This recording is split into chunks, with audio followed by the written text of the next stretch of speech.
शश यह प्रातिपदिक है, संख्यावाचक है, 6 अर्थ में है, इसलिए नित्य बहुवचनांत होगा, नित्य बहुवचनांत हो जाएगा, है ना। तो शश धन जस आए, इसीलिए सु नहीं बोल रहा, शश धन जस कि 6 संख्या होता है, 6 का मतलब क्या, बहुत्व है ना, इसलिए एक वचन द्विवचन नहीं चलेगा। हाँ, जब इसको रूढ़ कर दो, 6 है अवयव जिसका, 6 अवयव वाला आदमी, 6 मुख वाला आदमी, वो तो फिर वह मुख अर्थ में नहीं आना चाहिए ना, मुख शब्द नहीं होना चाहिए, क्या शश शब्द को ही आदमी अर्थ में ले जाना लक्षणा से। तो अब इस शब्द से जस आया, अब इस शब्द को पहले क्या करना पड़ेगा, स्नांता शट, एक सूत्र है ना, पहले पढ़े हैं, स्नांता शट से शांत और नांत संख्यावाचक शब्दों का आपने क्या किया है, षट संज्ञा किया है।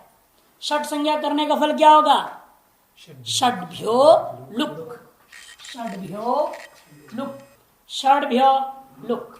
उसे क्या, जस और शस दोनों ले लेना इकट्ठे, दोनों लुक हो जाते हैं, जस और शस दोनों ले लीजिएगा, दोनों लुक हो जाएंगे। तो शश बच गया, पद संज्ञा कर दीजिए, सुप्तिगंतम पदम, झलाम जशोन्ते से क्या होगा, षड विरामो अवसानम वावसाने षट, चप भावे षट, षट षड, षट षड 2 बार बनेगी ना, प्रथमा का बहुवचन में षट षट, द्वितीया का बहुवचन में भी षट षट। अब भिस आएगा, शशधन भिस, यहां पर स्वादिष्ट सर्वनाम स्थान है, से पद संज्ञा करना है, ठीक। और झलाम जशोन्ते से शकार को डकार कर दोगे, षड्भिः, षड्भिः, षड्भ्या, षड्भ्या, यही प्रक्रिया रहेगी। पद संज्ञा होगी स्वादिष्ट असर्वनाम स्थान है, झलाम शोन्ते श को ड हो जाए स्थानांतर तुम की सहायता से, है ना। अब आता है आम, आम में थोड़ा काम भी है, आम पर शश धन आम, शश धन आम, इसकी षट संज्ञा तो कर ही चुके हैं, और दोबारा भले इसको अलग रूप बनाना हो तो लिखना पड़ेगा, षड्भ्यो नहीं षट चतुर्भ्यश्च से आपको आगम करना है, इसलिए षट संज्ञा करनी पड़ेगी, स्नांता षट, इसलिए पहले स्नांता षट से षट संज्ञा, उसके बाद सूत्र लगेगा षट चतुर्भ्यश्च,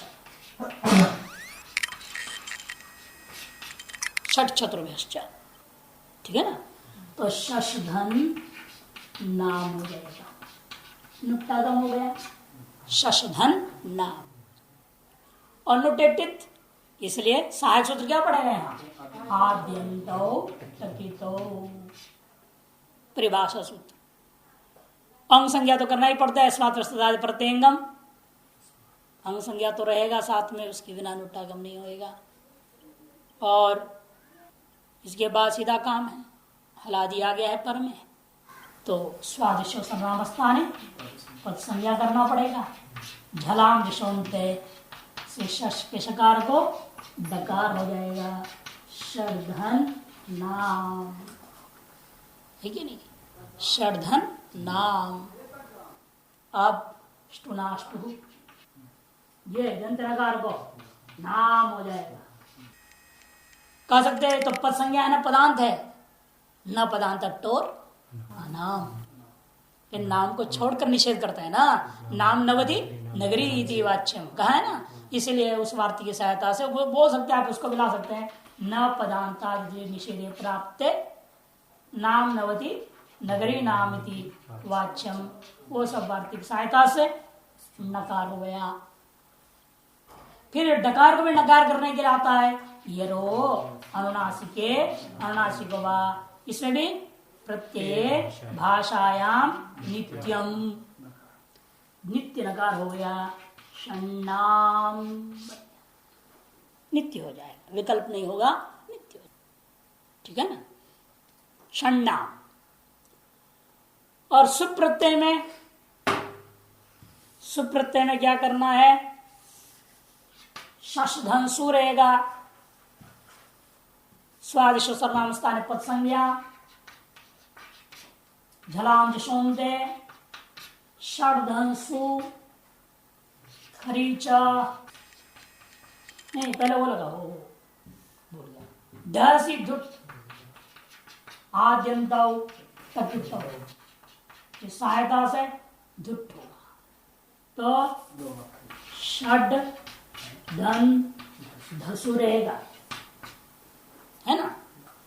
अब खरीच दो बार यहां और जब धुट नहीं हुआ तो एक बार खरीच शक्सु एक रूप धुडवावे शक्सु दो रूप शक्सु शक्सु है ना। रूप चला लीजिएगा षट षड षट षड षड्भि षड्भ्य षड्भ्य षण्णाम षट्सु षट्सु पिपठिस पिपठिस पठितुम इच्छति यो असौ पढ़ने की इच्छा करने वाला जो आदमी पुल्लिंग लेना है अभी यहां तो क्या होगा पी पा ठिस वैसा होता क्या है वो भी बता दूं पठा धन सन प्रत्यय होता है एक प्रत्यय है इच्छा अर्थ में सन किया जाता है सन में स बचता है न चला जाता है नित्य स्वरार्थ है इन नित्या नित्यम से आदि उदात्त हो जाता है पठ पठ सन की वजह से द्वित्व हो जाएगा अभी आया था ना शास्त्रीय द्वित्व प्रकरण छठे अध्याय के द्वित्व से हो जाएगा फिर में बचेगा प पठ स इत हो जाएगा पी पठ धन सन को ये हल रहेगा सन को इत्तागम हुआ है कि ऐसे पूरा यूं ही दिखा अतोलोप तो सन के आकार को लोप करेगा बाद में अभी थोड़ी एक सूत्र है सन्यता वो सन के पर रहते हुए अभ्यास के आकार को इकार कर देता है पी पठ ये जो ये आया क्या है आर्ध सेट वलादेह सूत्र है वल आदि में हो वलादि प्रत्यय प्रत्यय इटागम करता है तो ऐसा हो गया उसको मिला देंगे तो क्या होगा पिपा ठिस बन गया ठिसा ठीक धन इसको प्राकृतिक बनानी है ना कृंत में लाना है धातु हुआ सन्नंत धातु सनाद्यंता धातवसु से धातु संज्ञा है पिप किया सुरा पर लोप हो गया अतोलोप से आकार का भी लोप होकर के प्राकृतिक बनेगा पिपठिस इसी कार्य के अनुसार उसको मूर्धन्य शकार रह जाएगा निमित्ता पायन से बाद दूर कर देंगे अभी तो दिखाने के लिए पिपठिस दिखाएंगे आदेश प्रत्यय शुरू में दिखाने के लिए मूर्धन्य दिखाया जाएगा लेकिन वास्तव में है वो ठीक। अब देखिए प्रक्रिया क्या होती है प्रातिपदिक संज्ञा हुआ पिपठिस का धन सु का सकार अब कहते देखिए रुत्वम प्रति मूल में पुस्तक में लिखा है रुत्वम प्रति शत्वस्य सिद्धत्वात् ससुरु इति रुत्वम कब लगेगा पहले सु का लोप करना पड़ेगा हालांकि दीर्घात पिपठिस बचेगा सुप्रीम पदम से पद संज्ञा होगा तब सजुषो रू लगना है सजुषो रू इसके लिए कह रहे इस रू का दृष्टि जो पहला आपने मूर्धन्य शकार किया था वो असिद्ध है असिद्ध होने के नाते ये सब क्या हो जाएगा मूर्धन्य शकार नहीं दिखेगा यहाँ दंत स ही दिखेगा उस स को रू कर देंगे पिपठिर बनेगा रू का र बचा पिपठिर ये शुरू में मूर्धन्य शकार लिखेंगे तो भी कोई आपत्ति नहीं है ये कहेंगे तो समझ में आना चाहिए लेकिन दिमाग में रहना चाहिए वो असिद्ध है आगे कार्यों में हमें सही मान के सब काम करना है इति रुत्वा अब लगेगा सूत्र र्वो रूपधाया दीर्घ इकः र्वो र्वो र पहले बोलनी पड़ती है र्वो रूपधाया दीर्घ इकः र्वोः षष्ठी का द्विवचन उपधाया षष्ठी का एक वचन दीर्घ प्रथमा का एक वचन इकः षष्ठी का एक वचन रेफवान्तयोर उपदाय इको दीर्घ स्यात् पदांत है। रेफवान्तय, ये रेफांत है, ये वांत नहीं है। रकारांत को रेफांत का, रकारांत हो रेफांत हो अथवा वांत कोई प्रातिपदिक हो, तब उसकी उपधा में विद्यमान जो इक है, उसकी उपधा में विद्यमान जो इक है, उसी को दीर्घ हो जाता है, उसी को दीर्घ हो जाता है। इसलिए क्या होगा, ये इक कौन है, पिपठी का ई, इसको दीर्घ होगा, है ना। इसलिए सारी संज्ञा सूत्र क्या क्या जरूरत पड़ेगी आपको यहां पर, अलोन्त्या पुरुपदा कालो स्थान अंतरतम, इतने की सहायता से आपने दीर्घ कर दिया, पिपठीर बन गया, पिपठीर। और अवसान संज्ञा कृजि विराम अवसानम लगाइए क्या, खरवसान विसर्जनी। कई बार रटे हुए गड़बड़ बोल देते हैं, विराम अवसान आ गए तो अवसान है कि हमेशा भी लगा रहे ना विराम अवसान के द्वा अवसान है, इसलिए पूछा क्या है, लेकिन सही बोल दिया आप लोग। खरवसान विसर्जनीय से विसर्ग पिपठी ही, पिपठी ही प्रथमा का एक वचन करो बन गया पिपठी ही। जब औ आएगा या मूर्धन्य शकारी रहेगा पिपठिश, क्योंकि औ के पर कोई कार्य नहीं है असिद्ध करता हुआ, आजादियों के पर रहते हुए कोई हमें कार्य करना नहीं है, इसलिए कोई असिद्धि हो करके कुछ रू हो रहा हो, कुछ और हो रहा हो तो हम पिपठिस लिख ले, नहीं तो आदेश प्रत्यय जो शकार हुआ है वह सिद्ध ही है। पिपठिशौ, पिपठिशः, पिपठिशम, पिपठिशौ, पिपठिशः, पिपठिशा। अभ्याम में यही सारी प्रक्रिया लगेगी और पिपठीर भ्याम हो जाएगा, रेफ तक वही प्रक्रिया, पिपठीर ठीर तक दीर्घ होने तक, अंतिम वाला नहीं लगेगा, बस खरवसान विसर्जन नहीं लगता है, बाकी सारा काम हो जाएगा। सारी यही प्रक्रिया रहेगी, लोप लाप तो नहीं होना या हल्की विधि से, सास और से रू हो जाएगा, सिद्ध हो गया, श को सुर से रू हो गया और रो रूप से दीर्घ हो गया, पिपठीर भ्याम। श भी लिख दीजिए, लेकिन ये दिमाग में होना चाहिए जब हम रू करने जा रहे हैं तो असिद्ध है, उदंत स है वहां, ये समझ में रहना चाहिए। इसमें शुरू में सारी प्रक्रिया बता है, जैसे पिपटिश लिखूंगा तो आप सोचेंगे तो मूर्धन्य शकारांत है मूल रूपेण दंत सकारांत, उसको मूर्धन्य शकार हुआ है, हलादियों में कार्य जब है तो वहां उसको सकारांत ही मान के कार्य होगा, असिद्ध होने से श, और आजादी में कोई कार्य नहीं होने से श ही श्रवण होगा मूर्धन्य। पिपटिशौ पिपटिशा इत्यादि बनेगा, पिपठीर भ्याम, पिपठीर भी, पिपठीर भ्याम, पिपठीर ब्याह, ये सब बनेगा सप्तमी का। बहुवचन को छोड़ के बाकी सब रूप बना ले सकते हैं आसानी से। अब बहुवचन में विशेष कार्य है, वहां काम है, एक सूत्र वहां भी लगाएंगे तब रूप बनाएंगे।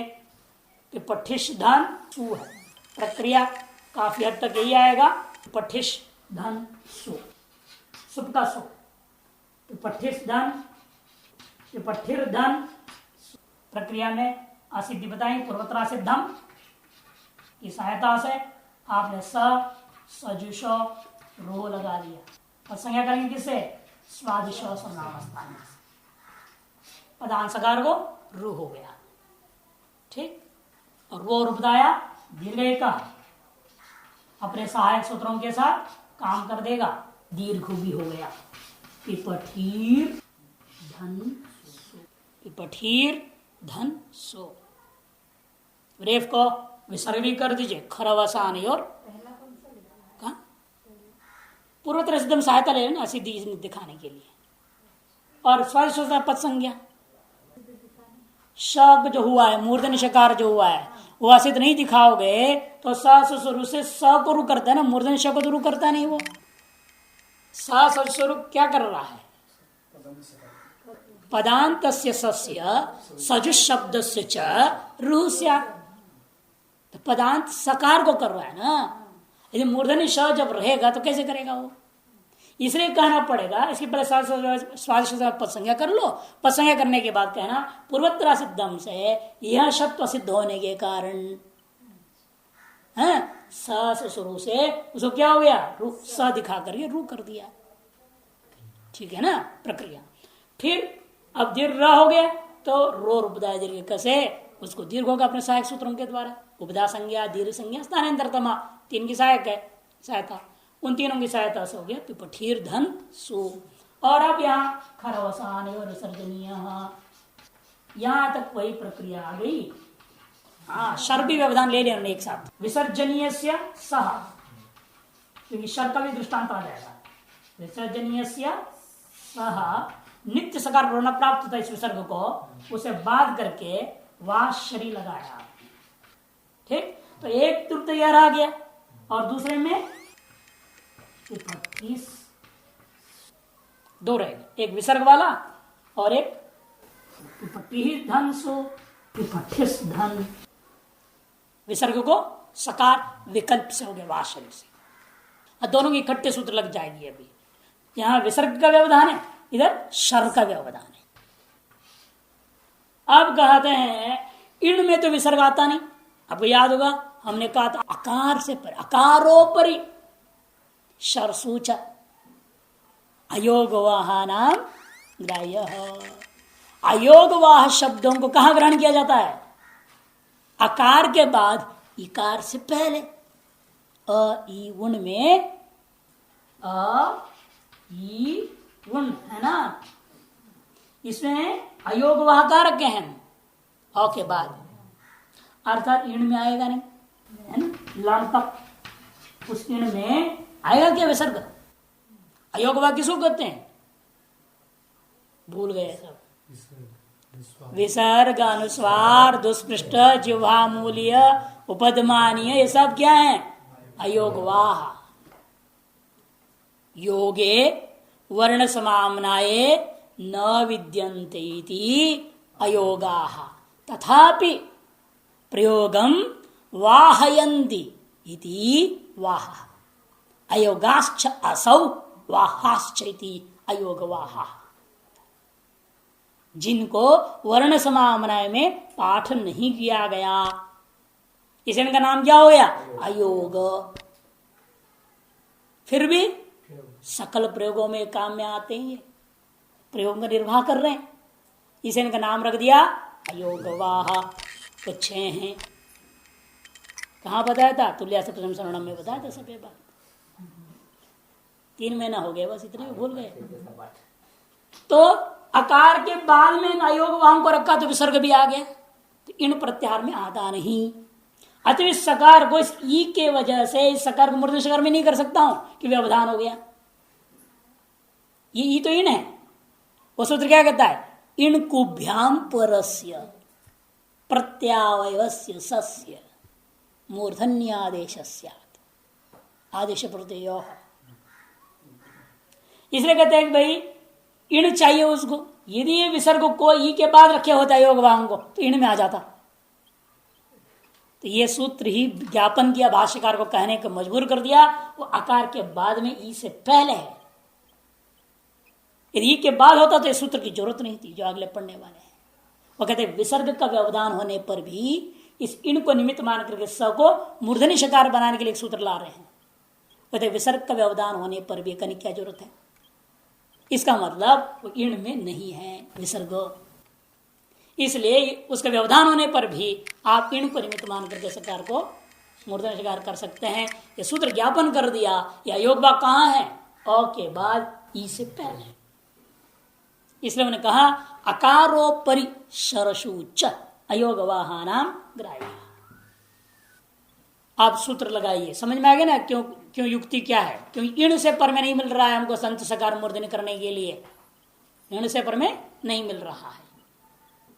नुम विसर्जनीय शर व्यवाएपि, लेकिन शर के व्यवधान में थोड़ा हमारे लिए उचित नहीं लग रहा है, क्योंकि विसर्गों को शर में लिया, एक ही से तो काम चल सकता था दोनों, या सूत्र में अलग क्यों लिया। नुम विसर्जनीय शर, शर में भी रहता ना, नहीं अकारोपरि शरशुच, शर में भी विसर्ग है ही, इसलिए इस सूत्र में केवल शर कहने से काम चल सकता है, व्यवहार विसर्ग क्यों लिया है कि नहीं?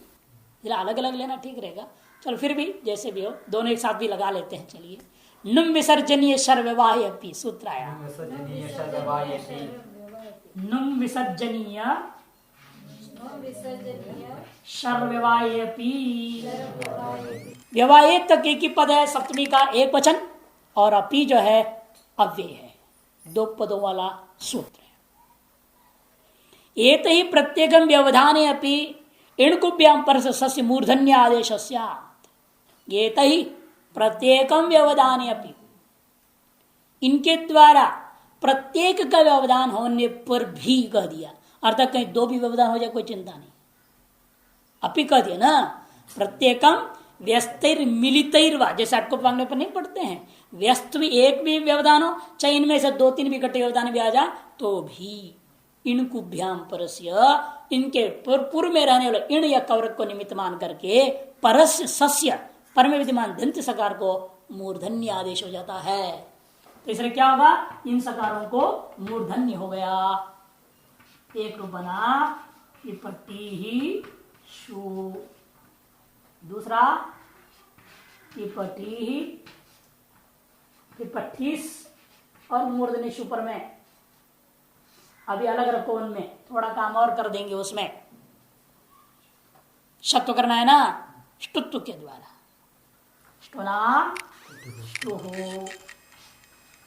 जब होगा तो सकार को क्या हो जाएगा, मूर्धन्य सकार हो जाएगा। दंत स को भी मूर्धन्य हो जाएगा।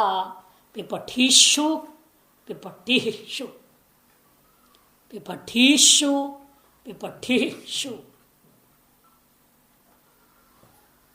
तो चला लीजिए पिपटी का रूप पहले, पिपठी पिपठिशौ पिपठिशः पिपठिशम पिपठिशौ पिपठिशः पिपठिशा पिपठीर्भ्याम पिपठीर्भिः पिपठिषे पिपठीर्भ्याम पिपठीर्भ्यः पिपठिशः पिपठीर्भ्याम पिपठीर्भ्यः पिपठिशः पिपठिशोः पिपठिशाम पिपठिषी पिपठिशोः पिपठीषु पिपठीषु हे पिपठीहि हे पिपठिशौ हे पिपठिशः, ये रूप बन जाए। इसी प्रकार चिकीर्ष में भी समझ लीजिएगा, कर्तुम इच्छति यो असौ चिकीर्ष, यहां भी मूर्धन्य सकारांत है, लेकिन हलादियों के लिए असिद्ध होकर के वो दंत सकारांत रहेगा।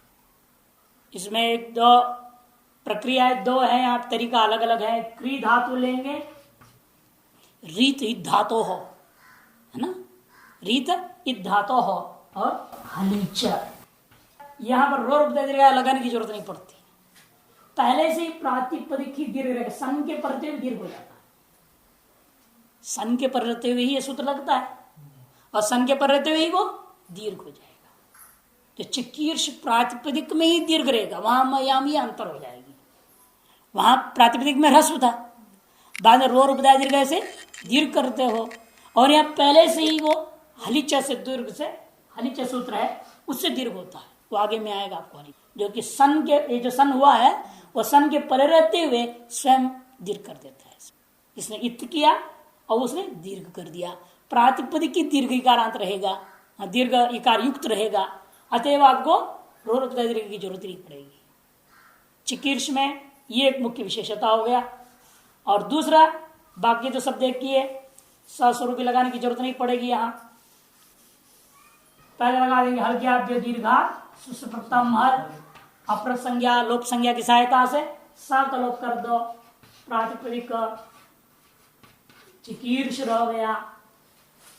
तो पिपठी में भी लगा था ना, हाँ सन हुआ था, वहां नहीं लग रहा था ना। पिपठीर में पर में हल है क्या, यहां में वहां में क्या है देखिए, ची कीर्ष सन है ना, और पी प इस ई और स का बीच में रेफ या नहीं, ई र स हलादि पर में, हल के पर रहते हुए इस ई को दीर्घ होता है।